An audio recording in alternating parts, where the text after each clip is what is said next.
நீங்கள் லேர்ன் பண்ணிக்கிறது உங்கள் லைஃபுக்கு யூஸ்ஃபுல்லாக இருக்கும். அதாவது எல்லாமே நிறைய ஆர்டினரி மேன் எக்ஸ்ட்ராடினரியாக சக்ஸஸ்ஃபுல் பண்ணியிருக்கிறாங்க. அது ஹிஸ்ட்ரி முழுக்க இருக்குது. ஆனால் நம்ம டைமை எப்படி வந்து ஸ்பெண்ட் பண்ணுறோம் அப்படிங்கிறது தான்.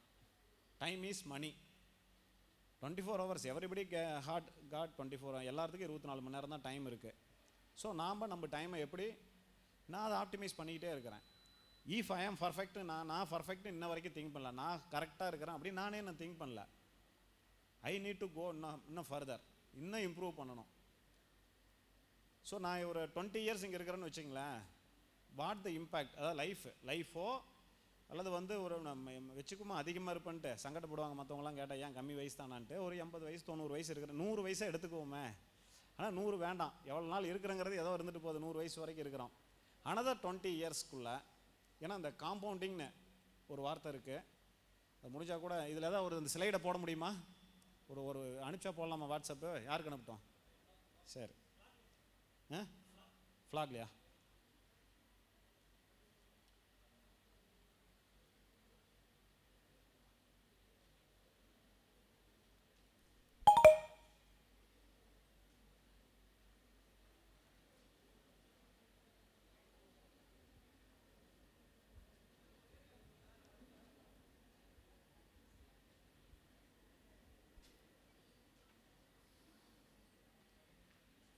அந்த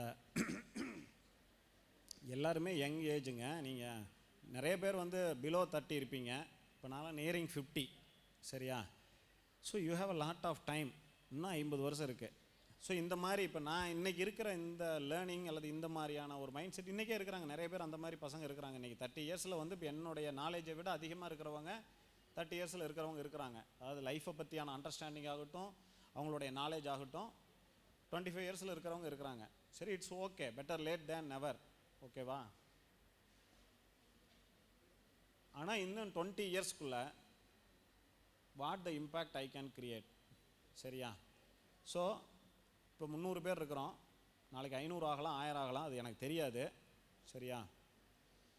நான் முதலே வந்து நம்ம ஐபிஓ போகும்போது ஈசாப், அதாவது எம்ப்ளாயி ஸ்டாக் ஆப்ஷன் கொடுக்குறேங்கிறத நம்ம ஏற்கனவே அது எல்லாமே இதுலேயும் சொல்லிக்கிட்டு இருக்கிறது தான். கொடுக்கலினாலும் யாரும் கேட்க போகிறதில்ல. ஏன்னா கம்பெனி ஆரம்பித்த அன்னைக்கு நான் யாருக்கும் கொடுக்குறேன்னு சொல்லலை, யாரையும் ரெக்ரூட் பண்ணும்போது நான் யாருக்கும் கொடுக்குறேன்னு சொல்லலை. சரியா? But I want to create impact in your life also. சரியா? நீங்கள் 2 ஆங்கிள். ஒன்று, நாளைக்கு வந்து ஒரு ஐபிஓ போகும்போது ஒரு எம்ப்ளாயி ஸ்டாக் ஆப்ஷன் கிடச்சி அது மூலிமா உங்கள் லைஃப் அப்லிஃப்ட் பண்ணுறதுங்கிறது ஒன்று. கரண்ட்லி கம்பெனியோட க்ரோத், கம்பெனியே க்ரோ பண்ணி ரெவன்யூ இன்க்ரீஸ் பண்ணும்போது அது சேலரிலையும் ரிஃப்ளெக்ட் பண்ணலாம். ஸோ அந்த ரிஃப்ளெக்ஷன் வந்து இந்த ஒரு காம்பவுண்டிங் சொன்ன இது வந்து நித்ரா லைஃப்பில் இது அமராவதிக்கு தெரியும், அம்பிகாவுக்கு தெரியும், அவங்கெல்லாம் பார்த்துருப்பாங்கன்னு நான் நினைக்கிறேன். இது வந்து முத்துக்குமாருக்கும் தெரியும், ஏன்னா பண்ணது அவர் தான். ஸோ இந்த compounding works in every area. அது நீங்கள் வந்து உங்களுடைய லேர்னிங்லேயே ஆகட்டும், இல்லை உங்களுடைய ஹெல்த் ஹேபிட், அதாவது ஹெல்த் இம்ப்ரூவ்மெண்ட்லேயே ஆகட்டும், எல்லா ஆங்கிள்லேயும் வந்து அந்த காம்பவுண்டிங் ஒர்க் ஆகும். மணிலே ஆகட்டும். ஸோ இது மணிக்கான ஒரு எக்ஸாம்பிள். சரியா? இதை மட்டும் ஒரு 2 minutes இதை சொல்லிவிட்டு, இது சொல்கிறதுக்கு ஒன்றும் இல்லை. இப்போ நீங்கள் வந்து ஒரு 1000 ரூபாய் இன்வெஸ்ட் பண்ணுறீங்கன்னு வச்சுக்கோங்க. சரியா?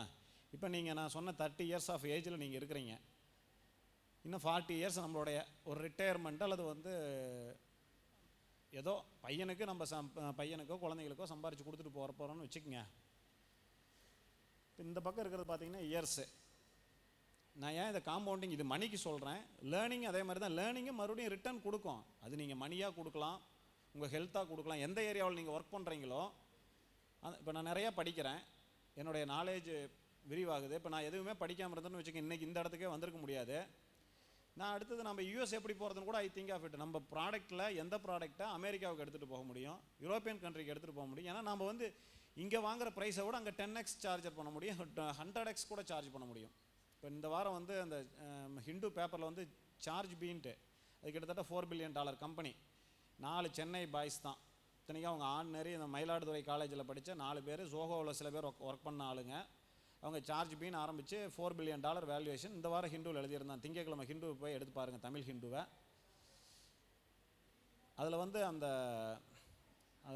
அந்த சிஇஓ எனக்கு பேர் இப்போ ஞாபகத்துக்கு வரல. அதாவது அவர் வந்து ஒருத்தட்ட போய் வேலைக்கு சேர்ந்தாராம். அவர் சொன்னாராம், நாம் இந்த ப்ராடக்டை வந்து 3 லட்சத்துக்கு விற்கிறோம், இதுவே இன்ஃபோசிஸ் டிசிஎஸ் மாதிரி கம்பெனி இருந்தால் இதை 1 கோடிக்கு விற்பாங்க. என்ன ஒரு ஆவரேஜ் கம்பெனி, ஸ்மால் கம்பெனி அந்த ப்ராடக்டை 3 லட்ச ரூபாய்க்கு சேல் பண்ணால், பிக் கம்பெனிஸ் வித் பிராண்டோட கான்ஃபிடன்ஸோடு இருக்கிற ஒரு பிராண்ட் நல்லா இருக்கிற ஒரு கம்பெனி விற்றாங்கன்னா அது 1 கோடிக்கு விற்பாங்க அப்படின்னு சொல்லி அதில் அவர் அந்த ஓனர் சொன்னாருன்னு இந்த சிஇஓ சொல்லியிருக்காரு சார்ஜ் பியோட. ஸோ இப்போ நீங்கள் வந்து ஒரு 1000 ரூபாய் இன்வெஸ்ட் பண்ணுறீங்க, இயர்ஸ் இங்கே போட்டிருக்கிறோம், 3 வருஷம், 5 வருஷம், 10 வருஷம், 15 வருஷம், 20, 25, 30 இப்படி இருக்குது. இது ரேட் ஆஃப் இன்ட்ரெஸ்ட்டு. இது ரிட்டர்ன் கொடுக்குறது, எவ்வளோ பர்சன்டேஜ் ரிட்டர்ன் கொடுக்குறது. சரியா? இது நீங்கள் 1000 ரூபா பண்ணிங்கன்னா 40 ரூபா அப்படிங்கிறது இப்போ நீங்கள் போய் வந்து லோன் வாங்குறீங்க, எதுக்கோ லோன் வாங்குறீங்க. சரியா? நான் நிறைய பேர் இந்த வீடு கட்ட வேணுங்க லைஃப்பில், அது ஒரு இம்பார்ட்டன்ட் மைல்ஸ்டோன் தான். பட் அது எந்த மூமெண்ட்டில் டிசைட் பண்ணணுங்கிறது இருக்குது. ரொம்ப கடன் வாங்கி இன்றைக்கி கட்டியே ஆகணும், அதுக்கு ரொம்ப கடன் வாங்கி கட்டி ஆகணும்னா கடன் வாங்கலாம், ஒரு 50% கடன் வாங்கலாம். நீங்கள் 90% போய் கடன் வாங்கி கட்டணும்னா இன்றைக்கி அது வீடு கட்டுறதை தள்ளி போடணும். சரியா? நீங்கள் இந்த காசை வந்து பேங்க் கொடுக்குறீங்க, இந்த காம்பவுண்டிங் பேங்க் ஒர்க் ஆகும். நீங்கள் லோன் வாங்கினீங்கன்னா இந்த காம்பவுண்டிங் பேங்க் ஒர்க் ஆகும், நீங்கள் இன்வெஸ்ட் பண்ணிங்கன்னா இந்த காம்பவுண்டிங் உங்களுக்கு ஒர்க் ஆகும். சரியா? ஸோ இப்போ நம்ம நார்மலாக பேங்க்கில் வந்து ஹோம் லோன் 10%ல் கொடுக்குறாங்கன்னு வச்சுங்களேன். இன்றைக்கி நீங்கள் வந்து 1000 ரூபா கடன் வாங்கியிருக்கிறீங்க, கடன் வாங்கினா இது பேங்கோட ஆங்கிளில் சொல்கிறேன், 1000 ரூபா கடன் வாங்கினீங்கன்னா 30 வருஷத்துக்கு போட்டிங்கன்னா அந்த 1000 ரூபாய்க்கு நீங்கள் 17,000 ரூபா உங்களுக்கு கொடுத்துருப்பீங்க. 16,449 ரூபா நீங்கள் அவங்களுக்கு கட்டியிருப்பீங்க வட்டியாக. இது இப்படி ஒர்க் ஆகாது, அப்புறம் அப்ராக்சிமேட்டாக சொல்கிறேன். இதே அந்த 1000 ரூபாய் நீங்கள் கடன் வாங்காமல் அந்த 1000 ரூபாய் இன்வெஸ்ட் பண்ணி, சிம்பிளாக நான் சொல்கிறது 10% இன்ட்ரெஸ்ட் ரேட், 1 ரூபா வட்டியோட கம்மி. ஸோ அப்படி வந்திருந்தால் 30வது வருஷம் வரும்போது வெறும் 1000 ரூபா 17,449 ரூபா. இதே வந்து அது 40%க்கு போகுதுன்னு வச்சுக்கோங்க, 40%, 3,4 ரூபா வட்டி இருக்குது ஃபைனான்ஸில். இப்போ நான் வந்து காலேஜ் நம்மளது பாலிடெக்னிக் எல்லாருக்கும் இருக்கும், நம்மளது பாலிடெக்னிக் இருந்தது, அது இந்த வருஷோட க்ளோஸ் பண்ணிட்டோம் பாரத் பாலிடெக்னிக்னு சொல்லிட்டு. ஸோ ஆக்சுவலாக இந்த நித்ரா ஆரம்பிக்கப்பட்டது அங்கே பாரத் பாலிடெக்னிக்கில் தான். ஸோ அப்போ நான் வந்து காலேஜுக்கு 3 ரூபா வட்டி கடன் வாங்கியிருக்கிறேன். 3 ரூபா வட்டி அப்படின்னா இது வந்து 35%க்கு மேலே 1%, 36%, 3 ரூபா வட்டி அப்படின்னா. சரியா? இப்போ நான் 1 லட்ச ரூபா வாங்கினேன்னு வச்சுங்களேன், அதை வந்து ஒரு 10 வருஷம் கட்டினா கூட 20 லட்ச ரூபா அவங்களுக்கு கொடுத்துருக்கணும். சரி, நான் கடைசி ஒன்றை மட்டும் சொல்லிக்கிறேன். அதாவது இது நான் வேணும்னா குரூப்பில் போட்டு வர்றோம், பார்த்துக்குங்க, மனசில் வச்சுக்குங்க. இப்போ 40% ஒரு 3,4 ரூபா வட்டிக்கு உங்களுக்கு ரிட்டர்ன் கிடைச்சதுன்னா, கிடைக்காது, கண்டிப்பாக கிடைக்காது. இது ஒரு சார்ட்டுக்காக தான், தெரிஞ்சுக்க தான். 15% கிடைச்சாவே போதும். நீங்கள் வந்து 15% அச்சீவ் பண்ணுறது, கோல் அச்சீவ் பண்ண முடியுமா? இல்லை, ரிட்டர்ன் இல்லை. 9%, 10% தான் இருக்குது லாஸ்ட்டு 20 இயர்ஸாக. ரியல் எஸ்டேட்டு அது இடத்த பொறுத்து கண்டிப்பாக கிடைக்கலாம், கிடைக்காமையும் போகலாம், அது இடத்த பொறுத்தது. ஃபிக்ஸட் டெபாசிட்டில் சான்ஸே கிடையாது. இப்போ தான் இருக்கலே ஹையஸ்ட்டு 7.5%ல் இருக்குது, இன்னும் குறையும். அது வந்து ரெப்போ ரேட் ஆர்பிஐ ரேட்டை குறைச்சானா குறையும். ஸோ அப்போ ஸ்டாக் மார்க்கெட் இன்வெஸ்ட்மெண்ட் தான் இப்போ இருக்கிறதுல ஓரளவுக்கு. அதுவும் நம்மளாக போய் இறங்கக்கூடாது, அதுக்கு நமக்கு அட்வைஸ் பண்ணுறவங்க வேணும். சரியா?